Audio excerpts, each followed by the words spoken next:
Before the ranking number changed, before the headlines caught up, before people started talking about a new career high, there was another image that explained Alex Eala better than any statistic could. A tennis court with basketball lines on it. That is where this story really starts.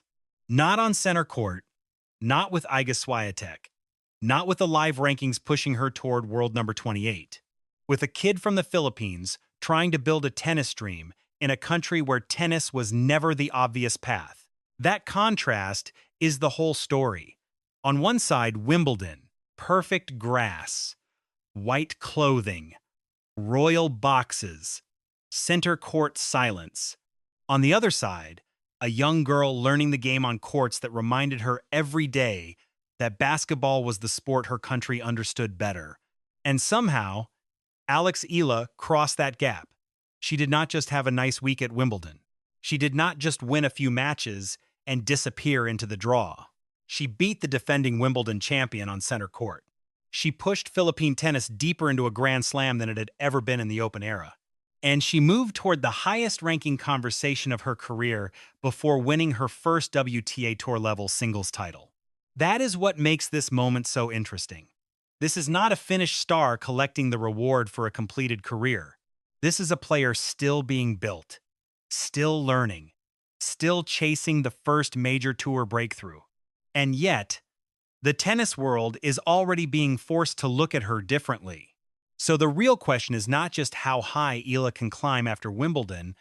The real question is how a player from a country with almost no elite singles tennis history got close enough to make this ranking jump possible. Because this was not one lucky week. Something had been building for years, quietly, painfully, and most people are only noticing now because Wimbledon made the proof impossible to ignore. Alex Eala was 13 years old when she left home. 13, most kids at that age are still figuring out school, friends, family, and who they are becoming. Eala was moving across the world.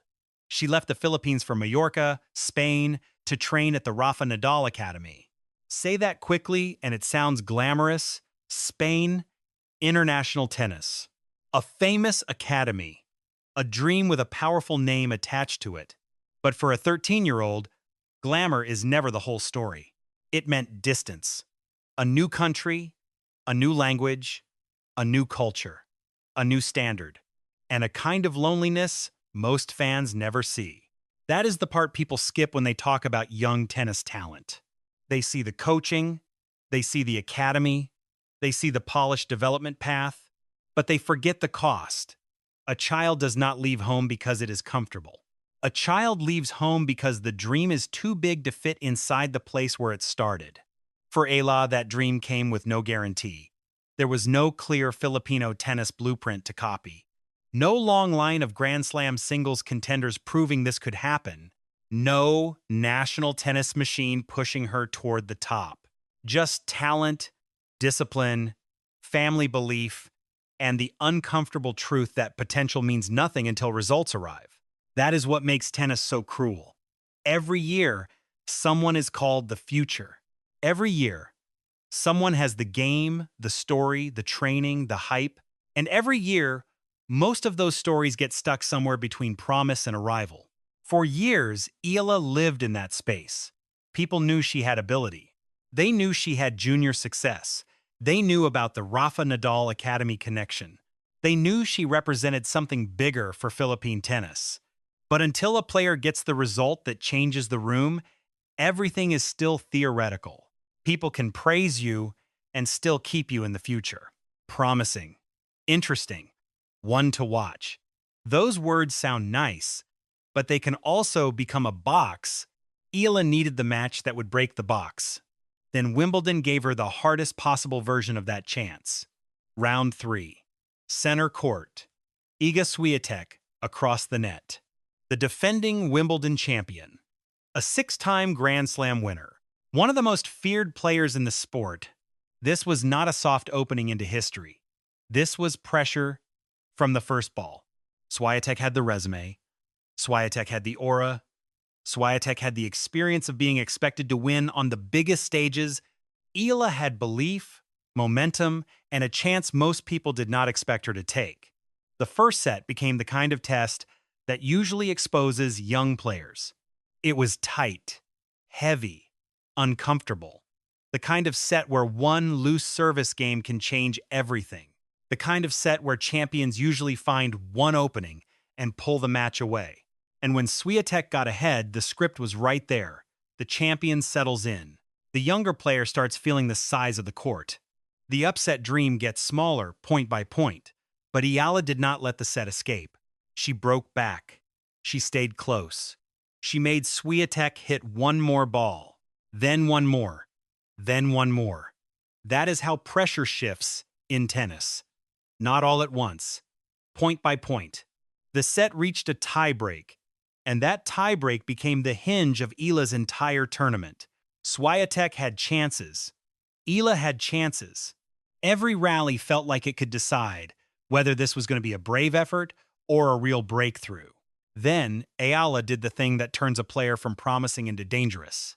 She refused to blink. She saved set points. She kept swinging. She kept trusting the shots that had brought her there.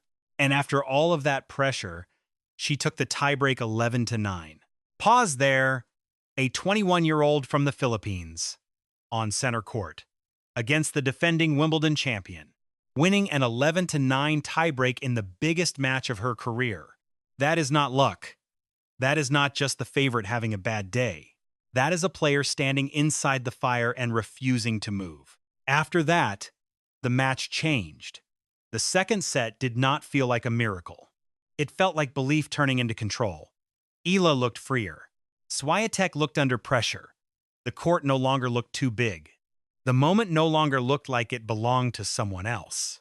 7-6, 6-2, straight sets, center court, defending champion beaten. And just like that, the old version of the Alex Eala story was gone. She was no longer only the talented Filipina prospect. She was no longer only the young player with a good backstory. She had the result that forced people to stop saying someday. Now they had to say now. That win made her the first Filipino, man or woman, to reach the second week of a Grand Slam in the Open era. That sentence is bigger than tennis. It describes a barrier breaking. It describes a country seeing one of its own step into a space where it had almost never been represented.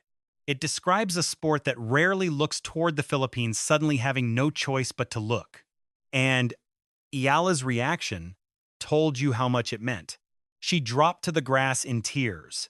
Not because the journey was finished, because for one moment, all the years became visible. The basketball-marked courts, the move to Spain, the distance from home, the early losses, the questions, the pressure, the belief, all of it landed at once. But tennis does not let you live inside history for long. History gives you one night. The draw gives you another opponent. After the Swiatek win, Eala had to come back and face Jasmine Paolini. That match brought the story back to earth. 6-4. 4-6, 6-3. Paolini won. Eala's dream run ended before the quarterfinals. But the loss did not erase the breakthrough. It made the story more honest. Because the point was, never that Eala had suddenly become unbeatable. She had not. The point was that she had become real. There is a difference. Unbeatable is fantasy. Real is better. Real means she can beat a champion and still have things to fix. Real means she can make history and still lose the next match. Real means she can climb toward a career high while still chasing her first WTA Tour-level singles title. That is why this ranking moment matters. Not because a live ranking is a trophy. It is not. Not because a projected number is the final word on a career. It never is. But it tells you something important. It tells you the results have finally started catching up to the story.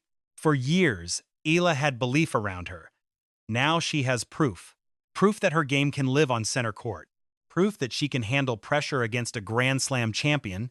Proof that the road from the Philippines to Mallorca to Wimbledon was not leading nowhere. Proof that the tennis world has to treat her as more than a nice story. Still, The honest version is stronger than the hype. Eala is not complete yet. Her serve can get heavier. Her return games in the biggest moments can get sharper. Her body still has to handle the grind of a full tour season. Her schedule, recovery, and decision-making all matter more now because attention changes everything. Before Wimbledon, she could surprise people. After Wimbledon, people will study her. That is the price of a breakthrough. The ranking jump is not the end of pressure. It is the beginning of a different kind of pressure. Opponents have tape. Fans have expectations. Media has a storyline. The Philippines has a reason to gather around the screen again. And Eala has to keep improving while everyone watches more closely than before. That is what changes after a run like this. A player does not only carry a racket anymore, she carries meaning. And for Eala, that meaning is bigger because of where she comes from. She is not from a country where tennis success feels normal. She is from a basketball country, a boxing country, a country with deep sports passion, but very little history seeing itself reflected this way in elite tennis. That is why the ranking number hits differently. World number 28 in the live rankings is not just a number beside a name. It is a signal that the long bet is starting to pay off. A signal that the kid from the court with basketball lines has pushed her way into a different conversation. A signal that Philippine tennis is no longer asking to be noticed. It now has evidence. And that evidence came in the most dramatic way possible. A decision at 13, years away from home, Grand Slam frustration, a center court match against a champion, an 11-9 tiebreak, a second set where belief became control, a fourth-round loss that kept the story honest, and a ranking move that made the whole tennis world notice what had been building quietly for years. That is why this was not one lucky week. Lucky weeks usually fade. This one changed how people talk about her. Eala left Wimbledon without the quarterfinal, but she did not leave as the same player. Before Wimbledon, people could call her a prospect. After Wimbledon, that word feels too small. She is not a finished star yet. She is not a completed champion. But she is no longer just a future idea. She is a present problem for opponents, for draws, for anyone who thought a Filipino player could not matter on this stage. And that is what makes the next chapter so interesting. The first WTA Tour level singles title is still ahead. The first Grand Slam quarterfinal is still ahead. The first Grand Slam semifinal is still ahead. The day she walks into a major, not as the surprise story, but as someone people expect to go deep, is still ahead. So this ranking number should not be treated like a finish line. It is a checkpoint, an important one, but still a checkpoint. The real question is what she does with it. Can she turn one historic Wimbledon into a higher, week-by-week standard? Can she handle the shift from being underestimated to being studied? Can she take the belief from center court and turn it into titles? That is the challenge now, not proving she has talent. She has done that. Not proving she belongs. That question has changed. The challenge is learning how to close. Learning how to win when the room expects her to win. Learning how to protect her level when the emotional wave is gone and the tour becomes cold again. Because tennis does not care how beautiful the breakthrough was. The next opponent will not care that she beat Swiatek. The next draw will not care that she made history. The next pressure point will not care about the story. That is why this moment is so exciting. It is unfinished, and unfinished can be powerful. Because if this is what Eala can do before she has fully become the player she is trying to be, what happens when the serve improves? What happens when the body gets stronger? What happens when the biggest moments stop feeling new? What happens when the first WTA Tour level title finally comes? That is when people will act like the rise was obvious. But the truth is, the signs were not easy to see from the outside. They were hidden in the sacrifice, in the lonely move to Spain, in the years when promise had not yet become proof, in the matches that did not make headlines, Then Wimbledon made the whole sentence readable. The world saw the ranking, the upset, the tears, but the number was only the last line of something much longer. It started on a court where tennis had to share space with basketball. It crossed continents. It survived doubt. It reached center court. And now, it has pushed Alex Eala toward the highest ranking conversation of her career. That is why this story matters. Not because the ranking makes her complete, because it shows the climb is still chasing the trophies that would turn this moment into something even bigger. But after Wimbledon, nobody gets to talk about her the same way. She is not just a prospect anymore. She is not just a nice story anymore. She is proof. Proof that a Filipino player can stand on center court and beat the defending champion. Proof that the path from basketball-marked courts to Wimbledon grass was not impossible. Proof that the tennis world may have noticed her late, but the story was already being written. World number 28 in the live rankings may not be the end. It may not even be the middle. It may simply be the first clear sign that the long bet is starting to pay off. And that is what makes Alex Eala dangerous now. The ranking moved. The story changed.